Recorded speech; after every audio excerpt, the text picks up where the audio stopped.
Well, as you were talking, I was thinking about that wheel tax. Yeah. And I was wondering, and I would like the answer to this, I was wondering, does that have, can that be applied to sidewalks or trails? Or is it just for roads? Just for roads, it's a wheel tax. It's actually a motor vehicle tax to be used on roads for reconstruction. And we can use the wheel tax any way we'd like to, but we're using it now for a community crossings matching grant that the state house and the governor has put out there for us to use. You have to have a matching grant. So you have to have the money to match their grant, or you don't get it. So the only way for us to generate $1 million a year, or close to $1 million a year, to get the highest grant that's available is to have matching funds, and we have to use the wheel tax to get us there. I had a city video talking about the ins and outs of the wheel tax and how that all works, and you know, I would refer folks to watch that back on YouTube. But the wheel tax is controversial. The wheel tax is the future. It's what we're gonna have in place to have road funds. So we need a foot tax. Well, no, I don't want any more taxes. I didn't like that one, but again, what's the alternative? So we want to keep fees, we want to keep taxes, we want to keep those things low, and the wheel tax is just one of those tough decisions you got to make. And I think it's the right decision because we don't have another option to garnish enough money to pay, resurface or reconstruct or even pave our roads. Where would the money come from for these sidewalks and trails? Yeah, so there's money in a capital improvement fund that's been sitting there for a while. It's one of these funds that we discovered. You know, my opponents from the other side, one of them have a big time spending spree, and obviously because he knows these funds are available as well. But he's the same person that says we're in the red. So, you know, it's disingenuous, a little confusing out there for voters, and we're just not, you know, we're just going to tell the truth and move forward. To be retained and for people to get out and vote is extremely important for our future. This is one of the biggest elections in Portage's history. It's following a mayor that was removed from office, and we have work to do to increase and bring back public trust in the system. And I think with my experience and my passion and my love for the city and the integrity that I bring to the office is going to be well above what others can bring. And you mentioned, I made some notes here that I wanted to refer to. Yeah. And I was concerned about somebody mentioning that we're on the wrong track. And I'd like you to address that wrong track concept. Well, if someone thinks that Portage is on the wrong track, they're looking in the wrong direction. We're on the right path, the right track. We are an upcoming community. We're going to be the magnet for families to come. And if someone thinks we're on the wrong track or the wrong path, again, I say they're just looking in the wrong direction. Portage has never been on the wrong track. Our people are resilient. Our people are hard workers. They do the right thing. Heck, we have the lowest crime the last 7 years of the last 33 years of Portage. You know, we have better equipment today. We have an amphitheater we didn't have 7 years ago. We have a Hannah's Hope all-inclusive park that we didn't have just a few years ago. We've got an open-air pavilion out near our lakefront. Yeah, we have some difficulties. We have an erosion problem at our lakefront, and we're working hard to get that fixed and get that right. But to say Portage is on the wrong track, wrong path, Again, I don't know which way they're looking, but it's the wrong way. Great. We're, If you're looking for Portage Pride, we don't want to be on the wrong Absolutely. track. absolutely not. And And you know what, Joyce, I'm sorry to interrupt, but we don't need someone to bring negativity. We've had enough of that. Let's bring positive conversation, positive ideas and visions, because our people deserve it. You know, one of the reasons, again, I'll get back to people not wanting to vote or not wanting to be engaged in the process. Shame on all of us that are in office for not doing the right thing. You know, we don't communicate enough to the residents. I think we're doing that now. We in the past we didn't tell them the truth. We're doing that now. I think that if we want to look around and find out that we're gonna find out that Portage is going to be respected again in the region.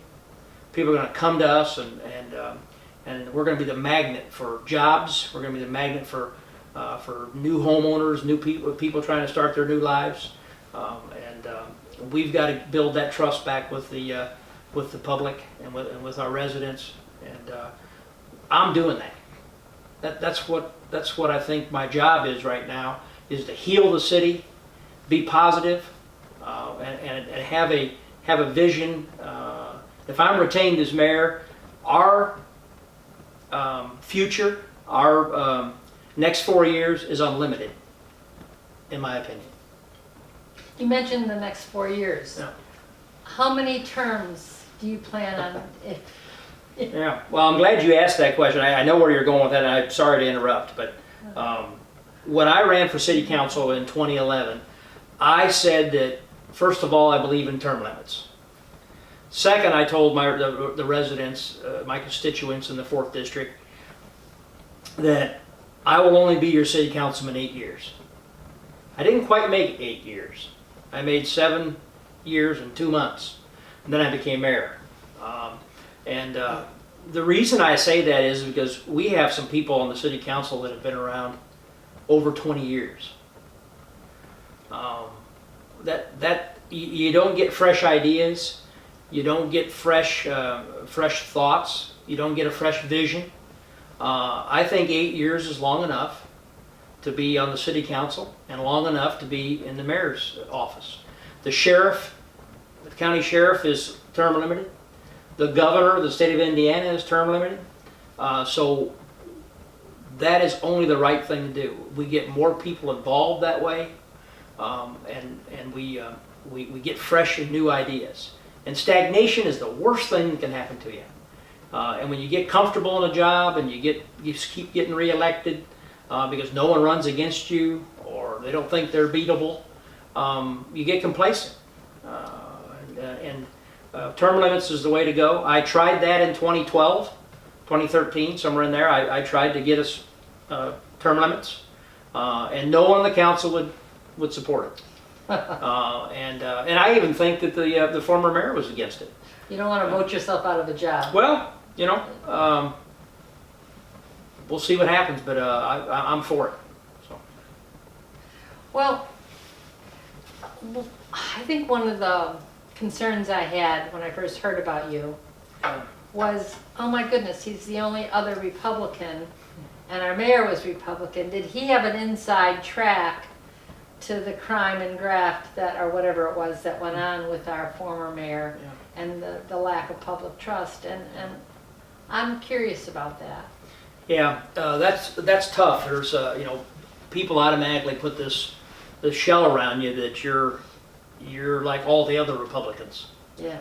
Or you're like that person that was removed from office from crimes. The city council members are not privy, and we're not involved in some aspects of city government. It's done that way by the state legislatures that have the executive branch of the city a little stronger than the fiduciary body, which is the council side. So say for example, when we went out and automated trucks, automated trash trucks, to save money, to save wear and tear on our employees, reduce our workman comp claims. The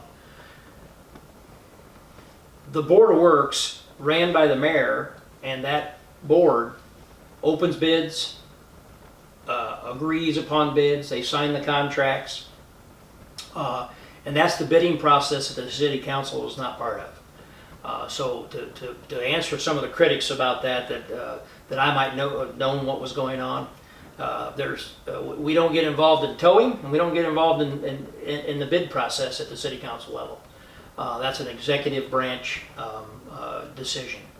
But because I want to be transparent, and because I want to be open, and because I trust the people to make the right decision, when those things will occur in the future, the public will be invited. The public will have the opportunity to come to a Board of Works meeting and listen to the process and understand the process. If the public doesn't, that's, we have to follow the process. But the public, they're going to be invited on those big decisions. From what I've heard and what a lot of people think, from friends Sure. I've talked to in the community, is why should they trust anybody that was on the, why should they trust anybody? A lot of people just don't trust, if you're in politics, you can't be trusted. Right. But more narrowing that down is anybody from the city council shouldn't be trusted either. Why should we trust you in particular? Yeah. Well, again, I don't really need this job. I want this job because I have a passion for the city I love. I don't know about the others. I'm not trying to move my career along. I want to be in Portage. It's the city I love. This is where I grew up. This is where my roots are. I'm not getting into this job to get rich like maybe some others. Matter of fact, I'm going to turn in a salary budget for the first time in salary ordinance, salary budget for the first time in the 7 years that I've been involved in the government, where I'm not going to ask for a raise, and I'm not going to allow the clerk treasurers to get a raise or the city council to get a raise. If the city council deems it necessary to do that, I'm vetoing it, because we shouldn't be here to get raises. Our residents work hard. Our residents do the right things. They pay a lot of taxes, and it's the government that's supposed to be working for them, not the other way around. And I don't know how else to express it, Joyce. Trust has to be earned, and be transparent. It has to be the number one thing on your mind when you put your clothes on in the morning when you go to work. That people should trust, and they should have the reasoning to trust. And Well, trust comes over time. Absolutely. And to watch you in office, and to watch what you've been doing. Sure. One of the things about the campaign is that I think is very, very interesting to me, and I've never been on this side of it, of course, is that people will have between now and November to see what job I'm doing. They'll be able to gauge by November what kind of a mayor I would be if retained. This is a trial period, a little test run here. You're on probation. Yeah, right. And they're going to see someone that never stops working, working hard. They're going to see that my experience and my passion for the city and my love for the city and the integrity that'll go on throughout the summer and into the fall is going to show the people of Portage that the next 4 years is going to be the same way, and we're going to get things done. We're going to, again, work for the residents and not have them work for us. I don't know how many. I think I've said that 3 times today, and that's really what I believe. That's what we're here for. I think Harry Truman said that you don't get rich unless you're in politics or something like that, and that's true. Or maybe it was, you don't get rich in politics unless you're crooked. Oh, is what he okay. said. And that's, not here to get rich, not here to advance my career. I'm just here to do the right thing, and people will see the results after by November of us getting things done.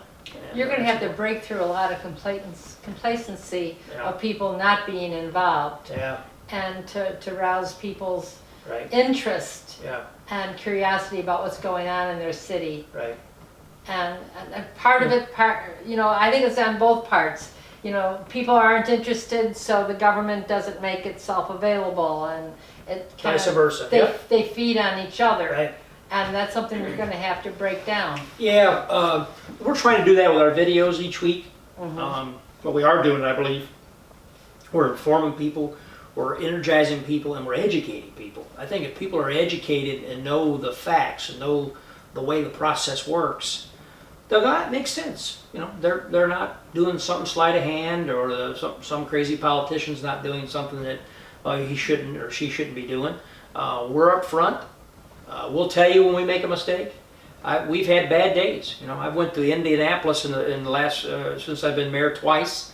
Met with the governor's office, met with NDOT, met with the ports, and we came home pretty empty-handed. But we're going to keep fighting. We're going to keep working. We're going to be out there, in the campaign. We're going to be at the doors.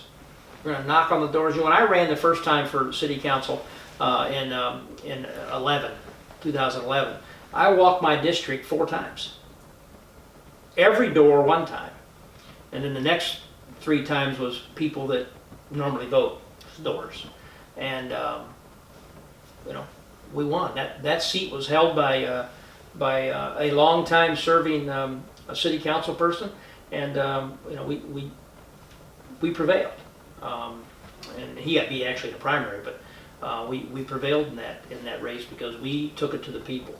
And promises, are one of those words that politicians use. I'm going to promise this. I'm going to promise that.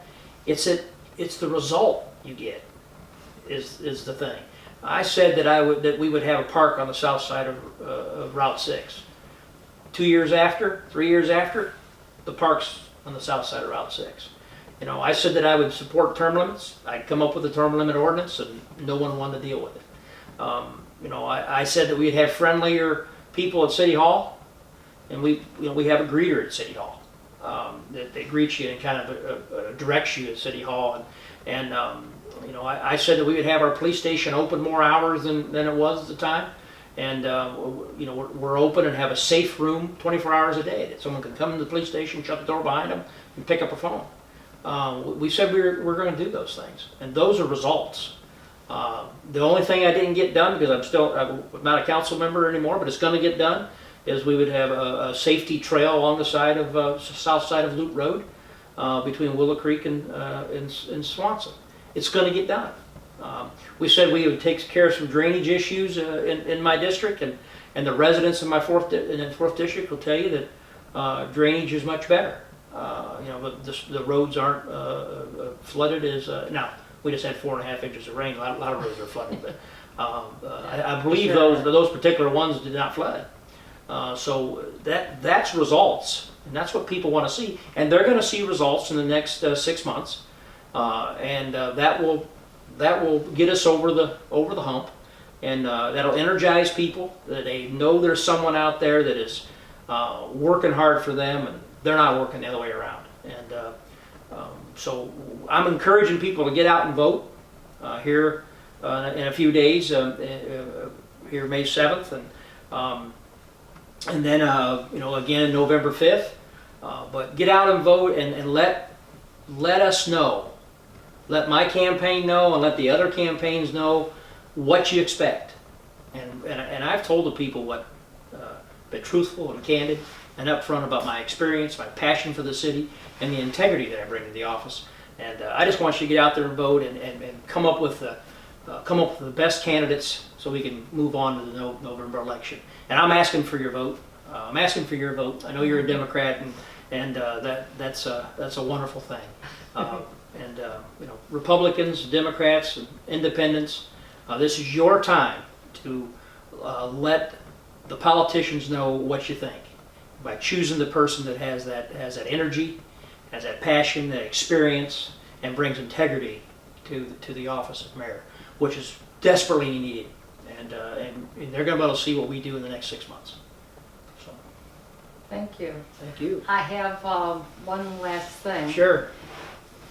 Many people might be watching this or not even watching it, but might have some questions for you that they would like to see you answered Yeah. on your Sunday chats. Where could they send these? How can they get these to you? They can send those to our website, cannonforportage.com. We encourage them to go to that website and sign up for the Cannon Crew. We need volunteers. We need people with energy and fortitude that can get out there and campaign for us and spread our message. But you ask us a question on Facebook or on even on Twitter. Same thing. Cannon for Portage is the Twitter page, and you can ask us anything. And we have been very, very well. The campaign has been done a very good job, very well of getting back to people within 24 hours. We may not have the answer, but we'll get them the answer. And we're going to be truthful and say, this is something that we just don't know at this point. We'll get back to you. That's the only fair and honest thing to do. But just to make up something people want to hear is not what John Cannon does. Well, I was thinking of something you can address in your weekly chats. Yeah, sure. So topics or whatever. Yeah, the same thing. You can send it to the same place. We're kind of in a little bit in a pickle because we have the city that the taxpayers pay for, my videos and my office and the staff that helps me do that, and then we have the campaign running on. So I don't believe it's fair. I don't think it's right. I think it's the wrong thing to do to combine those two. We don't do any politics at the at City Hall. As soon as you go through the door at City Hall, politics is done. We're here to do the job for the people, regardless of your party, regardless of what your background is. But once we get outside of City Hall and we're on to the campaign, we're on to the campaign. I mean, we're going to be able to get out there real soon here and get to the doors and knock on those doors. My goal is to walk every voter's door from Route 20 to 700 North. And I'm going to do it. That's my goal. And obviously, I need a little exercise anyway. So we're going to fight hard. We're going to work hard. People will see results, and that's what's going to count. But go to cannonforportage.com. Sign up for the Cannon Crew. Get yourself a bumper sticker. Get yourself a sign, and join our team. And I'm inviting you to do that.